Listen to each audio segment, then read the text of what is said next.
भगवान को अपने भक्तों का यश बढ़ाना होता है तो नाना प्रकार की लीलाएं करते हैं। श्री लक्ष्मी जी, माता सती और देवी सरस्वती जी को अपने पतिव्रत का बड़ा अभिमान था।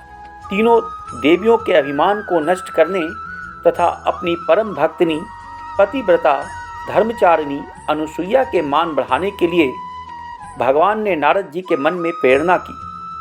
फलते हुए श्री लक्ष्मी जी के पास पहुँचे।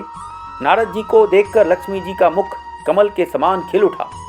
लक्ष्मी जी ने कहा, आइए नारद जी, आप तो बहुत दिनों बाद आए, कहिए क्या हाल है।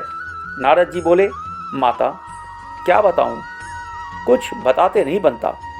अब की बार मैं घूमता हुआ चित्रकूट की ओर चला गया। वहाँ मैं महर्षि अत्रि के आश्रम पर पहुँचा। माता, मैं तो महर्षि की पत्नी अनुसुईया जी के दर्शन करके कृतार्थ हो गया। तीनों लोकों में उनके समान कोई भी पतिव्रता स्त्री नहीं है। लक्ष्मी जी को नारद जी की बात पर आश्चर्य हुआ।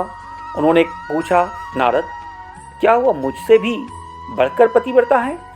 नारद जी ने कहा, माता, आप ही नहीं, तीनों लोकों में कोई भी स्त्री सती अनुसुईया की तुलना में किसी भी गिनती में नहीं है।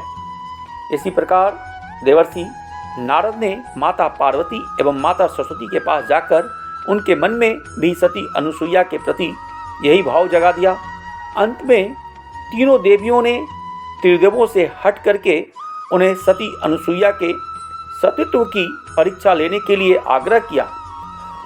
ब्रह्मा, विष्णु तथा महेश महर्षि अत्रि के आश्रम पर पहुँचे। तीनों देव मुनि वेश में थे। उस समय महर्षि अत्रि अपने आश्रम में नहीं थे। अतिथि के रूप में आए हुए त्रिदेवों का सती अनुसुईया ने स्वागत सत्कार करना चाहा, किंतु त्रिदेवों ने उसे अस्वीकार कर दिया। सती अनुसुईया ने उनसे पूछा, मुनियों, मुझसे कौन सा ऐसा अपराध हो गया जो आप लोग मेरे द्वारा की हुई पूजा को ग्रहण नहीं कर रहे हैं? मुनियों ने कहा, देवी, यदि आप बिना वस्त्र के हमारा आतिथ्य करें तो हम आपके यहाँ भिक्षा ग्रहण करेंगे। यह सुनकर सती अनुसुईया सोच में पड़ गईं। उन्होंने ध्यान लगाकर देखा तो सारा रहस्य उनको समझ में आ गया। वे बोली, मैं आप लोगों का विवस्त्र होकर आतिथ्य करूँगी। यदि मैं सच्ची पतिव्रता हूँ और मैंने कभी भी काम भाव से किसी पर पुरुष का चिंतन नहीं किया हो तो आप तीनों 6-6 माह के बच्चे बन जाएं।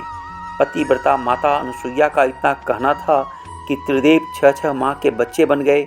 माता अनुसुईया ने विवस्त्र होकर उन्हें अपना स्तनपान कराया और उन्हें पालने में खेलने के लिए डाल दिया। इस प्रकार त्रिदेव माता अनुसुईया के वात्सल्य प्रेम के बंदी बन गए। उधर जब तीनों देवियों ने देखा कि हमारे पति तो आए ही नहीं तो वे चिंतित हो गईं। अंततः तीनों देवियां अपने पतियों का पता लगाने के लिए चित्रकूट गईं। संयोग से वहीं नारद जी से उनकी भेंट हो गई। त्रिदेवियों ने उनसे अपने पतियों के बारे में पूछा। नारद जी ने कहा, वे लोग तो आश्रम में बालक बनकर खेल रहे हैं। त्रिदेवियों ने अनुसुईया जी से आश्रम में प्रवेश करने की आज्ञा मांगी। अनुसुईया जी ने उनसे उनका परिचय पूछा।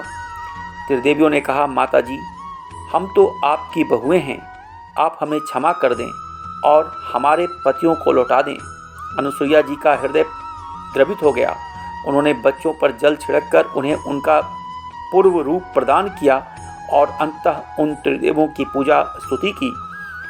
त्रिदेवों ने प्रसन्न होकर अपने अपने अंशों से अनुसुईया के यहाँ पुत्र रूप में प्रकट होने का वरदान दिया। इस प्रकार त्रिदेवों के अंश के रूप में दत्तात्रेय का जन्म हुआ। धार्मिक कथाओं को सुनने के लिए मेरे चैनल को लाइक, शेयर तथा सब्सक्राइब करें। धन्यवाद।